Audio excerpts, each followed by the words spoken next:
Bonjour à tous et bienvenue dans ce sixième rendez-vous de l'actu de l'année 2024. Je suis Marie Travelsi, élève externe. Bonjour à tous, je suis Zun Fraser, élève interne, et ensemble nous allons aborder le sujet suivant. Peut-on se passer de loi de financement de la sécurité sociale?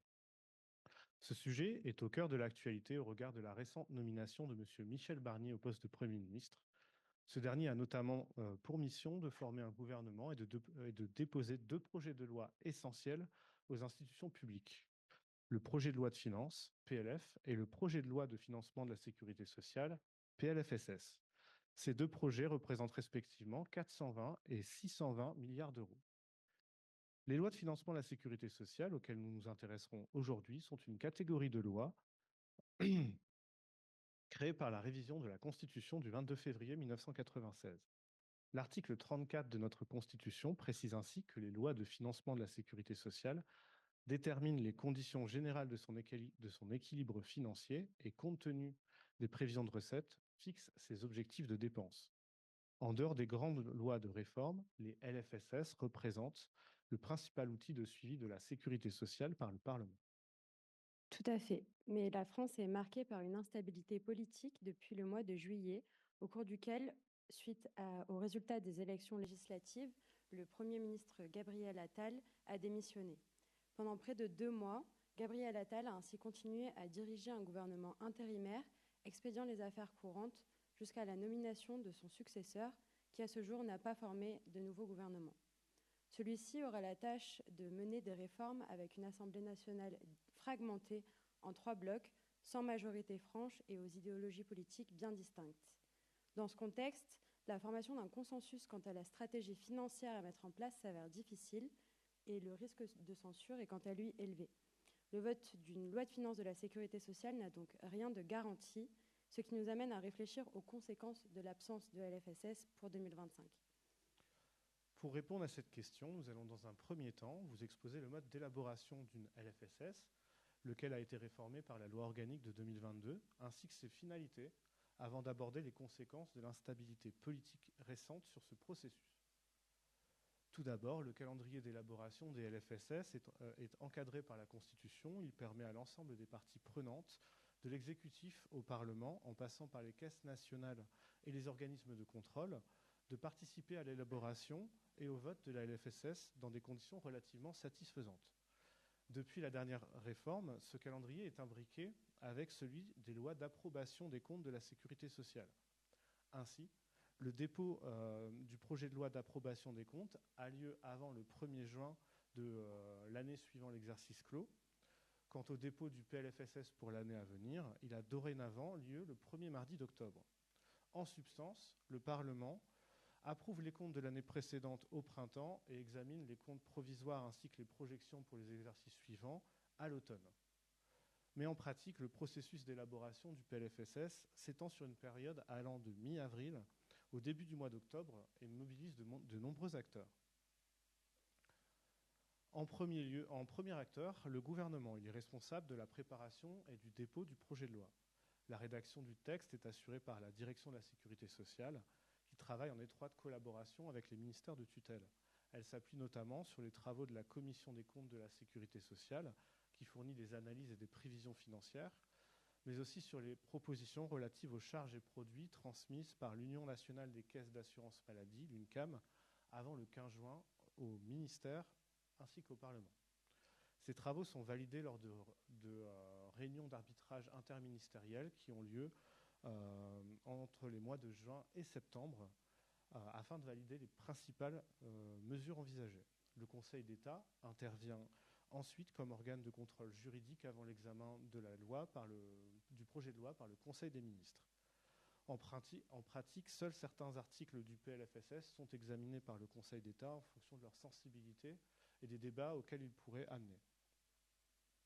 Les conseils des caisses nationales et les partenaires sociaux qui les composent sont également consultés sur le projet de loi de financement dans un délai de 7 jours après le dépôt devant le Parlement.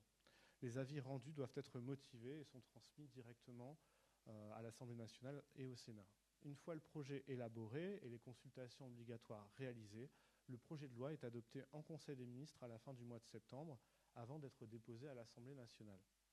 Le Parlement est alors soumis à une procédure d'examen accélérée et ne dispose que de 50 jours pour débattre, amender et voter le texte. On peut aussi citer des acteurs qui interviennent une fois que la loi a été votée et dont les avis sont utiles pour l'élaboration de la LFSS suivante, telle que la Cour des comptes qui publie chaque année un rapport d'évaluation de l'application de la LFSS précédente et la mission d'évaluation et de contrôle des lois de financement de la sécurité sociale. Force est de constater qu'en temps normal, les LFSS réussissent l'exercice d'associer un grand nombre d'acteurs ainsi que la représentation nationale au suivi et au pilotage de la sécurité sociale. Cet exercice de coordination entre l'institution, le pouvoir exécutif et le pouvoir législatif est justifié par les finalités de ce dispositif. Effectivement, Sven, les LFSS sont un outil de pilotage visant à répondre à une double finalité, la maîtrise des comptes sociaux et la transparence du processus. À cet effet, la rédaction d'une LFSS est structurée en 3 parties. La première comprend les mesures rectificatives de l'exercice en cours. La deuxième partie va mettre en avant les prévisions de recettes et d'équilibre pour l'année à venir. Et la troisième, en miroir, comprend les objectifs de dépenses pour la même année, et notamment l'ONDAM. La rédaction est distinguée branche par branche et présente des tableaux d'équilibre en vue de permettre le vote des soldes. Ces tableaux ont pour vocation de rapprocher les prévisions de recettes et les objectifs de dépenses, matérialisant ainsi la situation financière de chaque branche et faisant apparaître par là même les équilibres et les déséquilibres. Les LFSS sont également accompagnés d'annexes qui permettent d'améliorer l'information aux parlementaires. On y retrouve notamment les rapports d'évaluation des politiques sociales, les objectifs et les moyens des organismes du réseau, ou encore les mesures d'exonération de cotisations et leur compensation par l'État. Par-delà ces aspects formels, on distingue 2 types d'objets dans les LFSS. Il y a un contenu obligatoire qui comprend les prévisions de recettes par catégorie, les objectifs prévisionnels de dépenses par branche, l'ONDAM et le plafond autorisé des avances de trésorerie.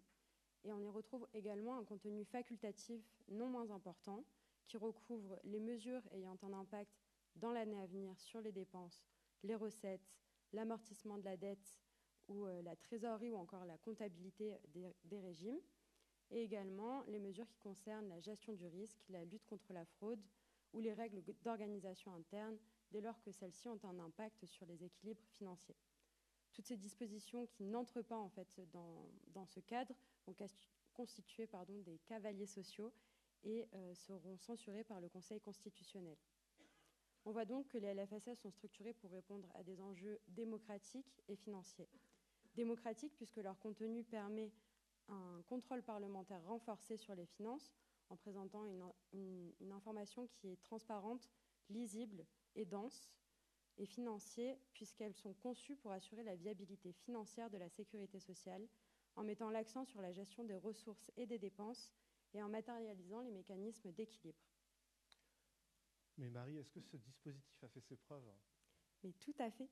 En période de stabilité économique, le bilan des LFSS était positif, notamment parce que leur mise en place a permis de structurer une stratégie de retour à l'équilibre de l'institution.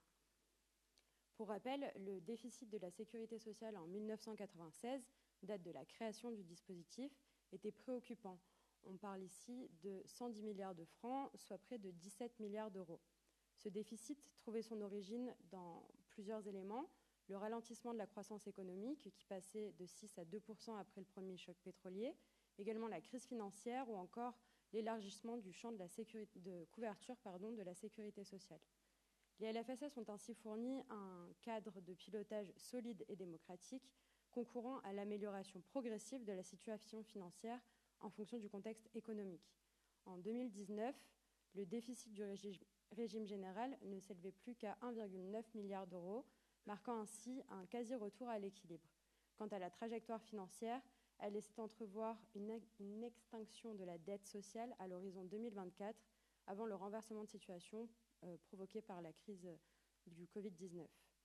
En substance, les LFSS sont issus du travail et de l'expertise de nombreux acteurs, et le fait que l'élaboration du PLFSS soit ainsi contrariée limite la portée de ce travail pour l'exercice 2025.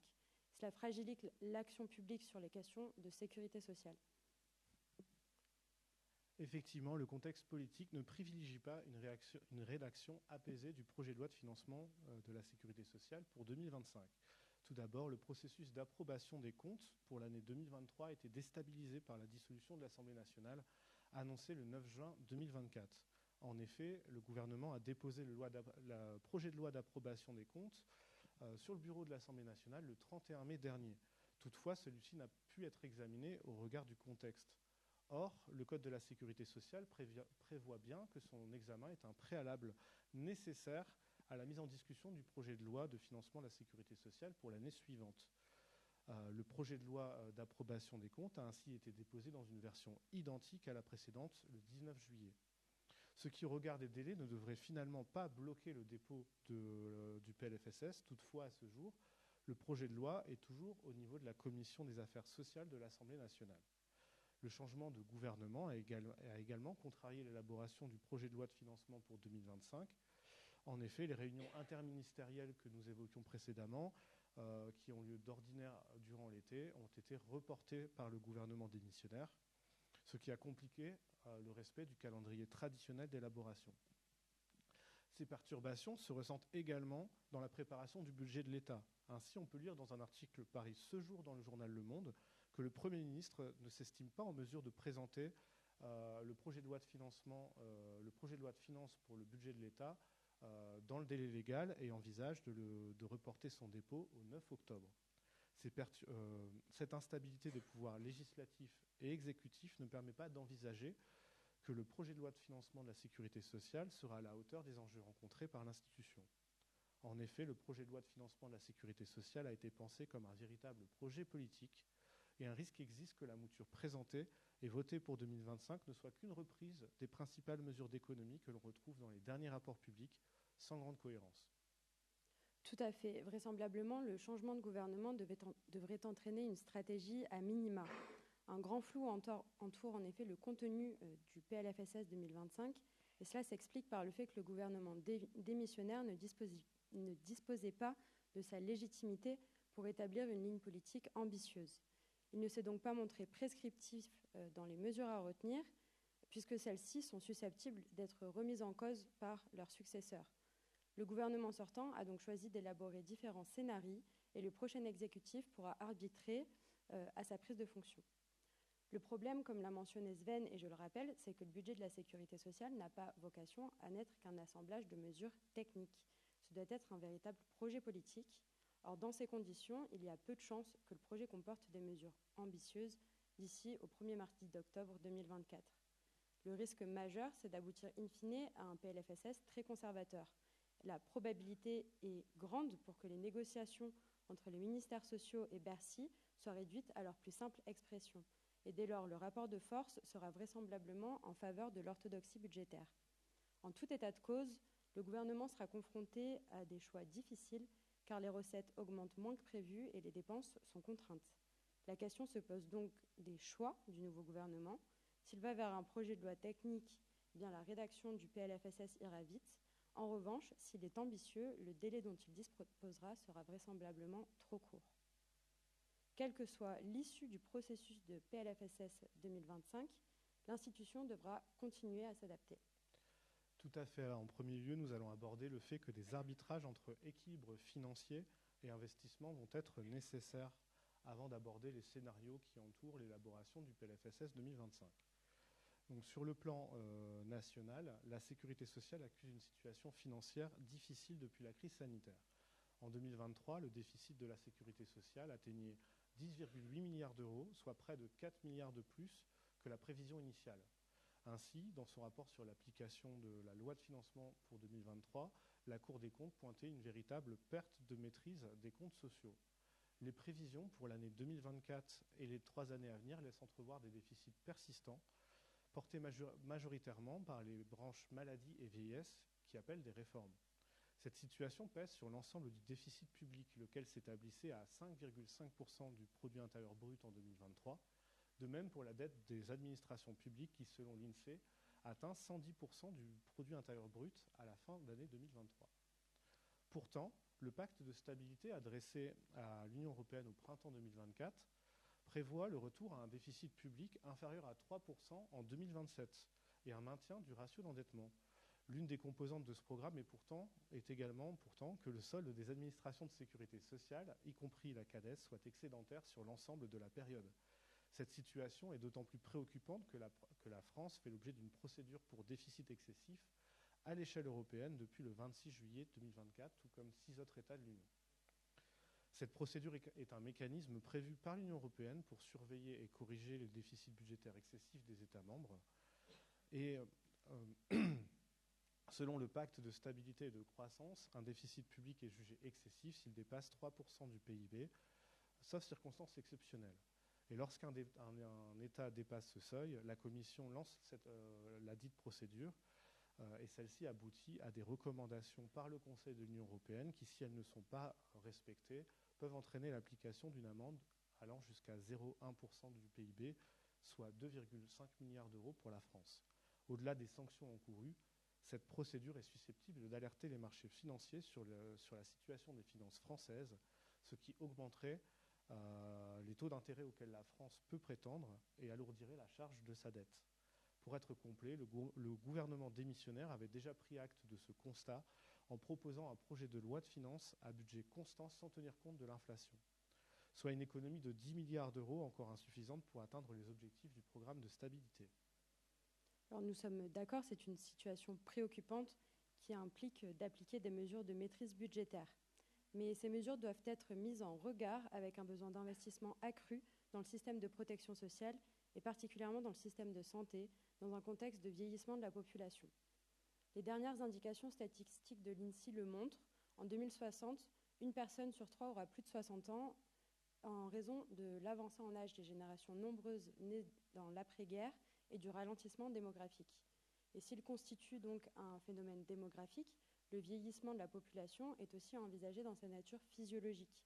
Pour les personnes concernées, il a pour conséquence une perte de leur capacité physique ou mentale au fil du temps, ceci ayant un impact négatif sur les finances sociales, particulièrement au travers du financement du secteur de la santé et de l'autonomie.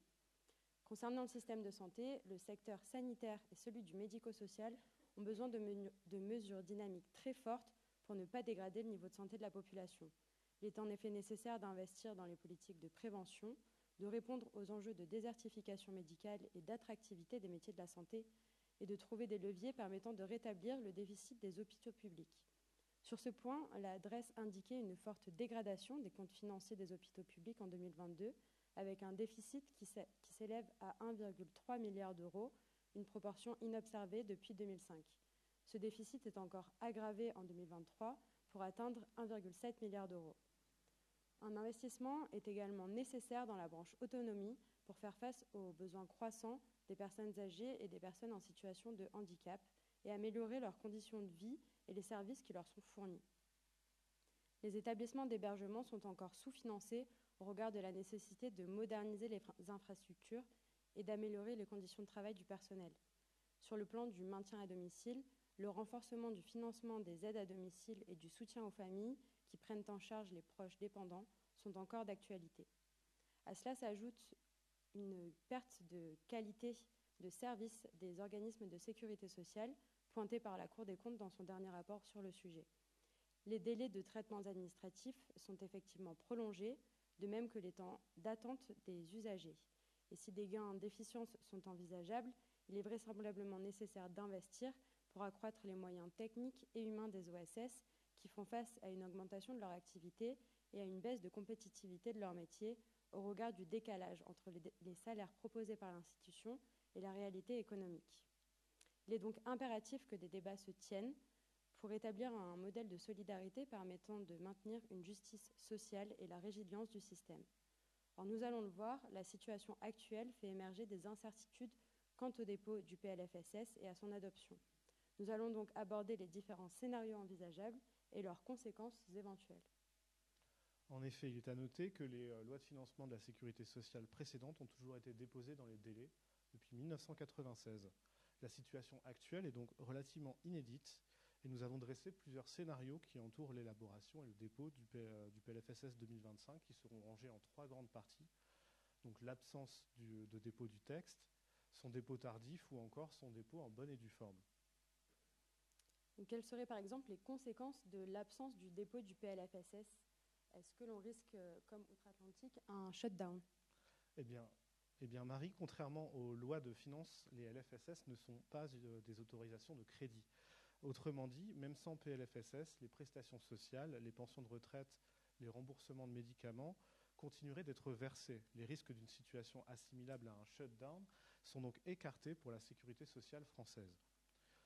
En revanche, le Code de la sécurité sociale prévoit que la loi de financement de la sécurité sociale encadre obligatoirement la détermination de l'objectif national des dépenses d'assurance maladie, l'ONDAM, par sous-objectif après saisine des commissions parlementaires. Ainsi, l'absence de LFSS entraverait le pilotage des dépenses d'assurance maladie alors que leur maîtrise et optimisation sont au cœur du débat public. D'autre part, la LFSS doit fixer obligatoirement l'habilitation pour certains organismes à recourir à des ressources non permanentes afin de couvrir leurs besoins de trésorerie. En français, on parle de plafond d'emprunt, ce qui concerne essentiellement l'ACOS, la MSA et certains régimes spéciaux. Autrement dit, faute de LFSS, l'ACOS ne pourrait pas recourir à des emprunts à court terme pour financer les décalages de trésorerie entre l'encaissement des ressources et le décaissement des dépenses. Toutefois, le Code de la sécurité sociale prévoit qu'en cas d'urgence, ces plafonds d'avance peuvent être relevés par décret pris en Conseil des ministres après avis du Conseil d'État. Il faudrait alors que ces décrets soient ratifiés ultérieurement lors de l'examen du prochain PLFSS. Ainsi, l'absence de loi de financement de la sécurité sociale obérerait le pilotage de la sécurité sociale, notamment par l'absence de son contenu facultatif qu'elle contient à l'habitude, telles que les dispositions relatives en matière de gestion du risque et de lutte contre les fraudes. Pour nuancer notre exposé, il convient de préciser que les lois de financement de la sécurité sociale ne sont pas l'unique outil de pilotage de l'institution. Ainsi, de nouvelles orientations opérationnelles ont été établies dans les dernières conventions d'objectifs et de gestion, et le gouvernement peut toujours prendre des mesures par décret dans tous les domaines dont la loi n'a pas le monopole. C'est ainsi le cas des taux de cotisation sociale. Le gouvernement est également libre d'engager des réformes d'ampleur en déposant un projet de loi distinct du PLFSS. Il se peut aussi que le gouvernement parvienne à présenter un projet de loi de financement de la sécurité sociale. Mais dans ce cas, Marie, plusieurs scénarios semblent envisageables. Que se passe-t-il si le dépôt est tardif? Eh bien, si le dépôt est tardif, cela engendrerait le recours à une procédure accélérée. Le gouvernement peut recourir à ce que l'on appelle un vote bloqué. Cette procédure, prévue à l'article 44, alinéa 3 de la Constitution, permet à l'exécutif de demander un vote soit sur l'ensemble, soit sur une partie du texte en discussion, en ne retenant que les amendements qu'il a lui-même proposés ou acceptés. Le vote bloqué permet ainsi au gouvernement de maîtriser les débats et d'éviter que des amendements trop nombreux ne retardent l'adoption de la loi de financement de la sécurité sociale. Et en l'absence de vote, quelles seraient les perspectives? Eh bien, si le Parlement ne se met pas d'accord dans un délai de 50 jours, l'exécutif aura la possibilité de légiférer par ordonnance dans le cadre de l'article 47-1 de la Constitution.